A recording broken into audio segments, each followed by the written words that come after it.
pertama Al-Quran ini kan kitab pedoman untuk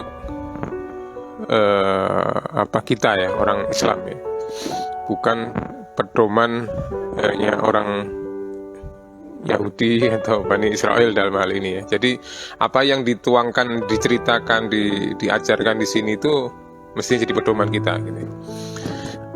Nah, ini kita lihat.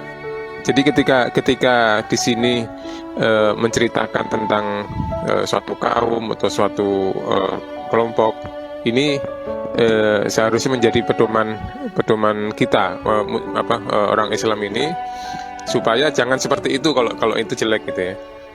Nah ini kan di sini kasusnya itu kan adalah bahwa Bani Israel itu overconfident bahwa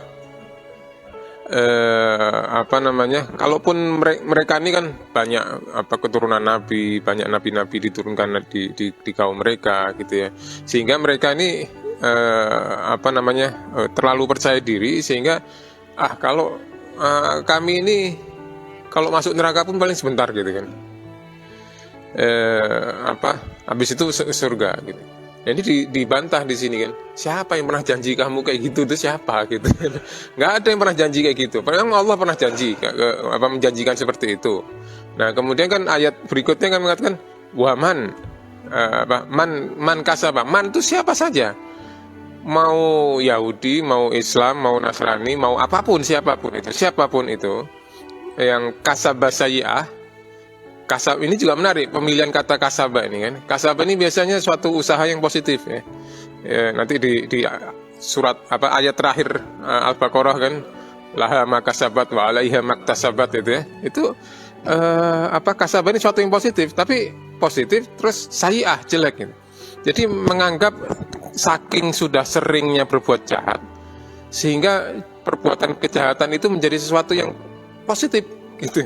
Jadi kayak sesuatu yang biasa, sehingga dia seperti wa'ahatot bihi khoti'atuhu, sudah kayak dikelilingi kejahatan, sehingga menjadi sesuatu yang normal, menjadi tadi pergeseran nilai gitu ya. Sesuatu yang buruk karena mungkin sudah sering dilakukan sama dia, maka menjadi sesuatu yang biasa, sesuatu yang positif, sesuatu yang kasab gitu. Nah ini siapapun itu, maka faulaika ashabun nar, maka mereka itu akan menjadi penghuni neraka, dan mereka kekal di situ. Dan kemudian metode Al-Quran selalu menyandingkan ya, ketika cerita neraka, cerita surga juga. Nah disandingkan juga walladzina amanu wa amilus sholihat, siapapun itu yang beriman dan beramal soleh, maka dia adalah penghuni surga.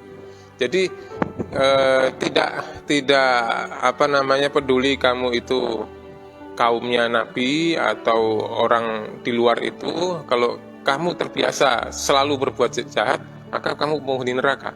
Tapi kalau kamu beriman dan beramal soleh, maka kamu penghuni surga. Jadi ini keumuman kriterianya. Jadi nggak ada janji Allah adil ke siapa saja gitu.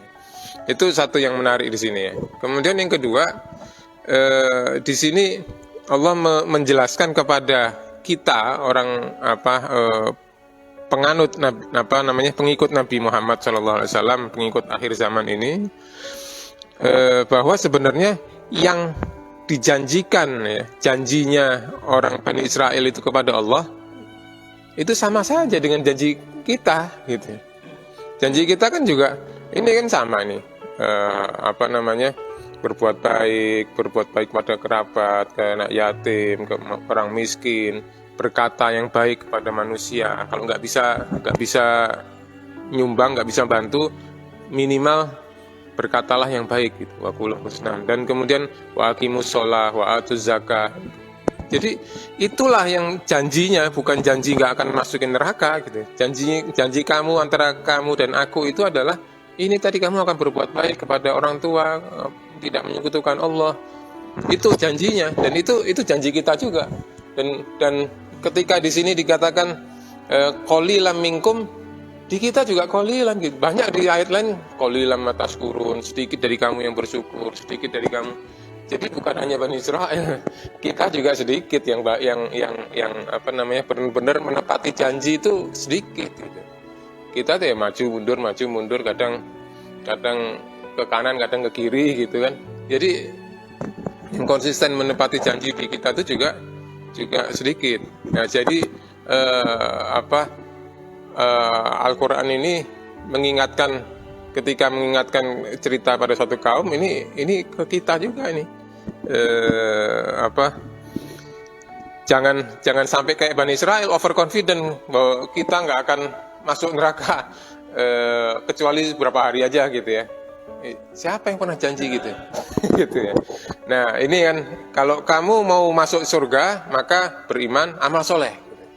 Kalau kamu terus-terusan berbuat jahat tempatmu neraka. Gitu. Jadi ini yang perlu selalu kita ingat gitu, jangan sampai kita seperti itu.